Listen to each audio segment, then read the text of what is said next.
Assalamualaikum warahmatullahi wabarakatuh.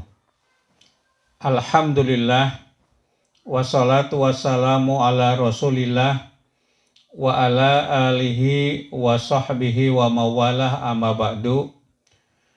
Saudara kaum muslimin dan muslimat yang Allah muliakan, viral di sosial media bahkan di televisi mainstream bahwa Panji Gumilang membolehkan atau bahkan akan menganjurkan muridnya untuk menjadi imam, ya, murid perempuan ya menjadi imam atau menjadi khotib di dalam sholat Jumat. Nah, pada pagi hari ini kita akan menjelaskan dasar-dasar hukum ya untuk menyatakan boleh atau tidak perempuan menjadi imam. Kalau menjadi khotib nanti di lain kesempatan ya.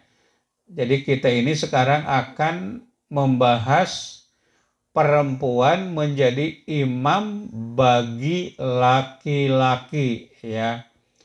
Baik saudara sekalian,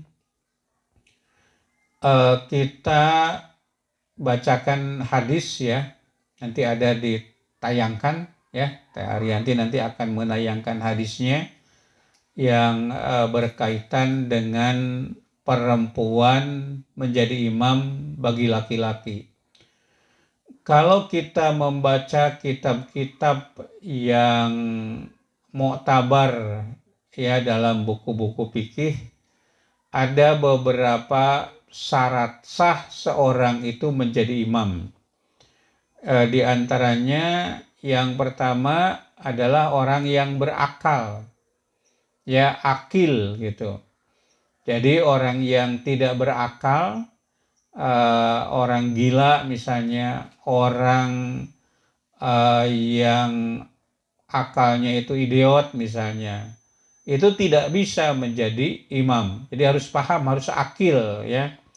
Nah, kemudian yang kedua yaitu baligh, dewasa ya, sudah ihtilam, bagi laki-laki sudah umur 15 tahun atau ihtilam. Ihtilam itu pernah mimpi basah gitu ya.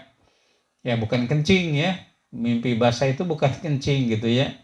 Nah, walaupun ada satu hadis yang menjelaskan bahwa para sahabat mengangkat seorang anak yang berusia 6 atau 7 tahun untuk menjadi imam karena hafalannya lebih banyak dan lebih fasih. Nah, jadi di sini ada perdebatan. Yang ketiganya adalah Islam. Jadi orang non-muslim ya, kafir, baik itu ahlul kitab seperti Yahudi, Nasrani dengan berbagai sektenya, itu tidak boleh menjadi imam bagi kaum muslimin. Kemudian yang keempat adalah laki-laki. Ya, jadi laki-laki itu menjadi imam bagi laki-laki, baik itu dewasa ataupun anak-anak ya, atau waria atau juga perempuan. Nah, itu boleh. Nah, sekarang bagaimana kalau perempuan itu menjadi imam? Tadi dijelaskan bahwa syarat menjadi imam itu laki-laki kalau makmumnya laki-laki ya. Nah, akan tetapi mari kita kaji hadis Nabi Shallallahu Alaihi Wasallam yang mungkin saja ada hadis yang membolehkan begitu. Jadi tidak langsung kita menyatakan bahwa pendapat Panji Gumilang itu sesat ya. Tidak boleh seperti itu ya. Karena apa? Karena yang menjadi patokan untuk mengatakan sesat atau menyimpang itu ya tentu ayat-ayat Al-Qur'an dan Al-Hadis begitu. Ya, dan tidak bisa juga apa yang dikatakan oleh Panji Gumilang bahwa ayat Al-Quran yang menjadi alasan mengutamakan fikih sosial. Ya, perempuan boleh menjadi imam bagi laki-laki, ya. Bukan hanya dalam politik saja. Untuk menjadi anggota DPR, partai politik itu diharuskan 30% minimal mencalonkan perempuan untuk menjadi anggota legislatif. Ya, diutamakan fikih sosial. Dan alasannya adalah innal muslimin wal muslimat wal mu'minin wal mu'minat wal qanitin wal qanitat. Nah, ayat itu tidak bisa dijadikan alasan perempuan menjadi imam bagi laki-laki. Itu tidak bisa dijadikan dalil. Karena ayat ini mengatakan sesungguhnya orang-orang yang muslim, orang-orang mukmin, orang-orang yang taat, laki-laki atau perempuan, itu tidak dimaksudkan untuk menjelaskan bahwa perempuan itu boleh menjadi khotib bagi laki-laki, bahwa perempuan itu boleh menjadi imam bagi laki-laki. Ya, itu tidak menjadi dasar ayat itu menjelaskan tentang perempuan boleh menjadi imam. Tapi baiklah kita baca ya hadis yang diriwayatkan oleh Abu Dawud.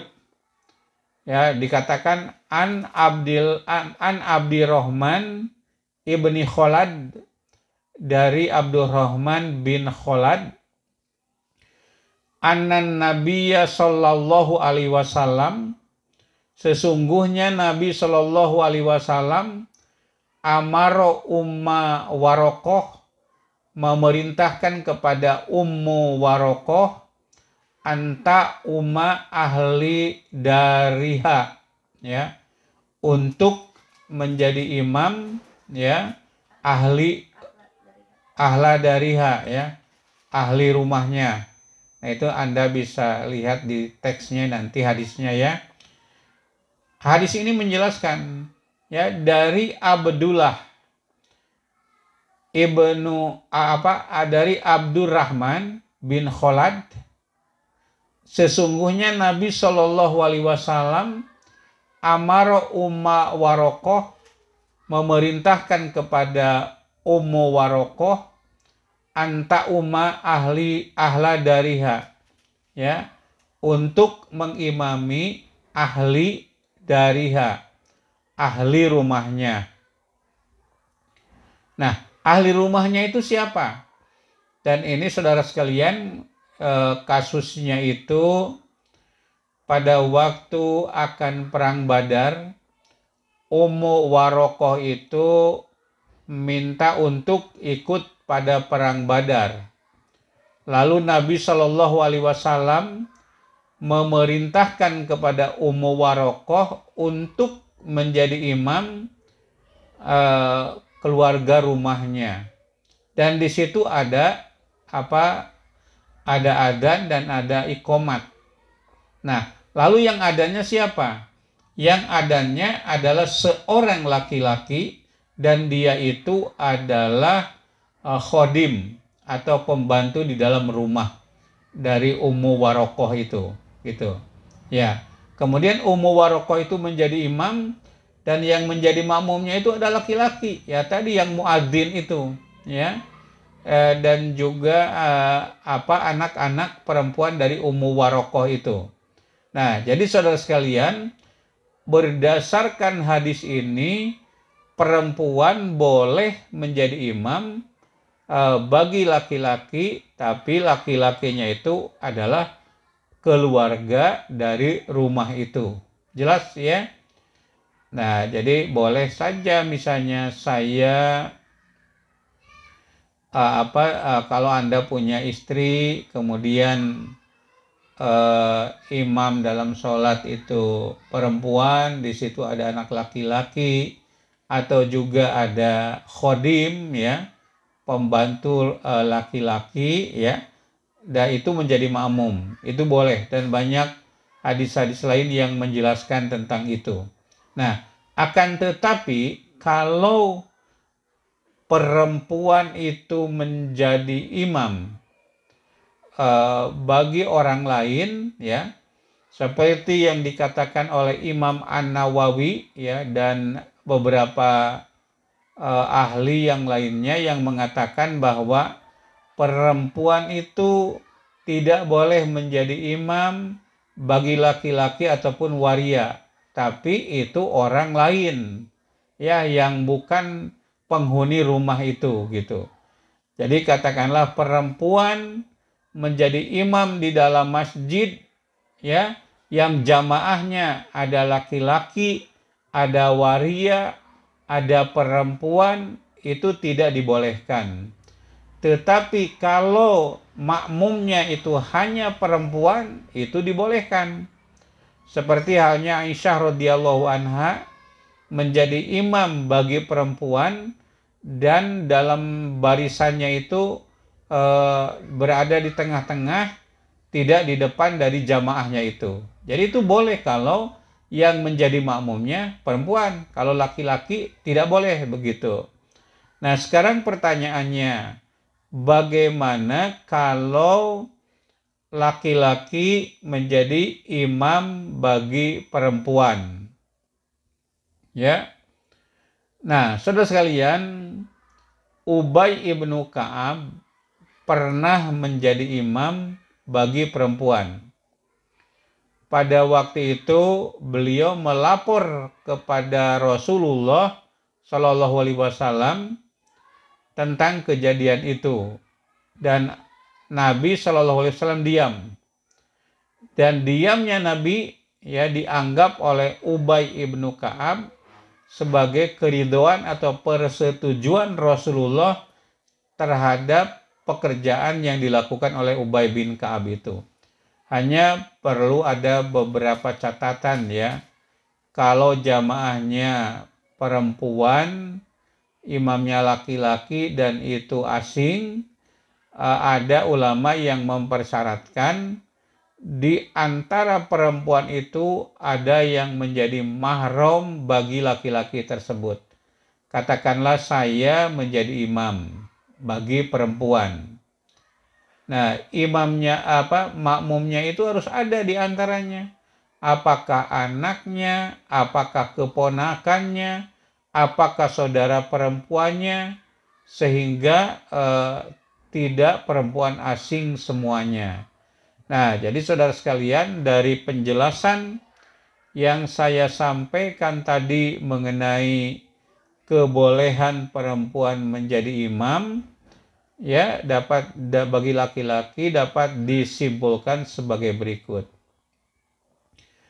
Yang pertama, ya, perempuan itu boleh menjadi imam bagi laki-laki apabila laki-laki itu berada di dalam penguasaannya, yaitu khodim atau pembantu dari perempuan itu gitu.